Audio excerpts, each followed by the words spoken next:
Hi guys! Samahan niyo ako mag-travel papuntang Sydney, Australia from Dubai. Papunta ako ng airport ngayon dyan. So guys, actually, ito na yung aking trolley. Ang bilis, di ba? And ayan, check sa aking mga gamit.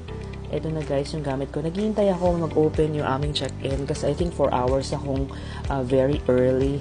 So ayan guys, it happened guys around May 2023. So actually nakuha ko na yung boarding pass ko. Ayan na guys, naglalakad na ako papunta sa aming boarding gate. Actually matagal pa yung lipad ko, yung flight. So naghintay muna ako ng tram papunta sa aming terminal. And at the same time, ayan na guys, bababa na ako. And lagi ako guys masaya pag nasa airport ako. I don't know why, especially sa Dubai. And of course, pipila muna tayo sa lounge kasi kakain tayo courtesy ng ating credit card. So, ayan, ginamit ko ang aking MasterCard. And ayan, kain lang tayo ng kain guys. And after, of course, labas na ulit. And mag-room around tayo sa ating sa airport kasi ang ganda dito sa Dubai, UAE. And makikita niyo ako guys, ayan o, kunwari, syempre solo traveler. Kunwari, ayan, chine-check, kasi gagawa ko yan sa TikTok. So, ayan ako guys, naghihintay ng flight, puntang Singapore.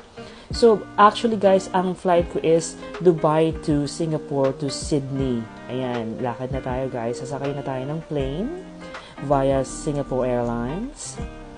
And then of course, eto na guys, titingnan natin yung ating flight details. Akala mo, pilot no? Titingnan natin yung ating flight. So, 8 hours or 9 hours of flight. Syempre, ayan ang dapat mandatory sky, yung wing ng eroplano, diba guys? At makikita nyo guys, wow, ang sunrise. Kasi medyo umaga tayo dumating ng Singapore, Changi Airport. Ayan.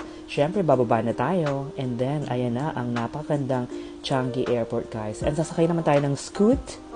Of course, may partnership ang Singapore at Scoot. Ayan, waiting to Sydney. Ayan na po tayo. Wait lang tayo ng papuntang Sydney, Australia.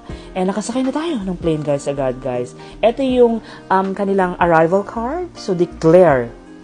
Sabi nga nila, if you are not sure, declare it. Ganyan sila.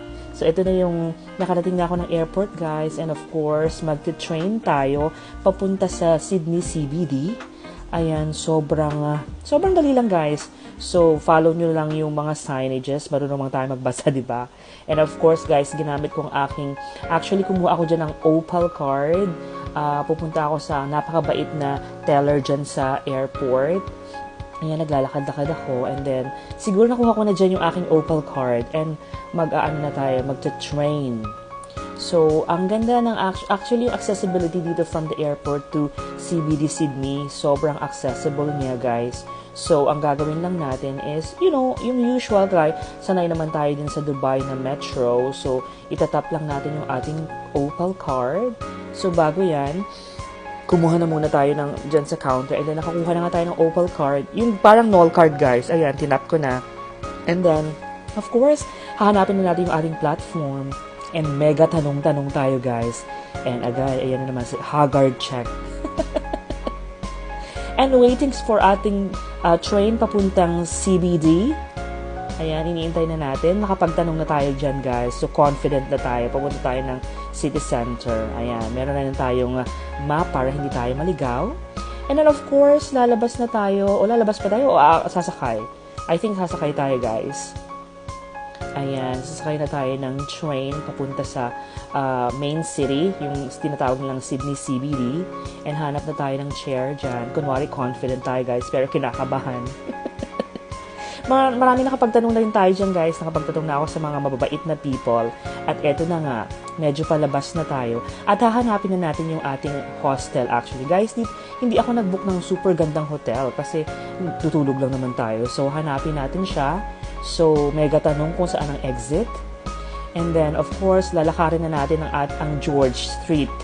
So, yan. Ayan yung city, guys. Sa gabi, hahanapin ko na yung ating hostel na pagtutuluyan. And see you guys tomorrow sa ating first day sa Sydney.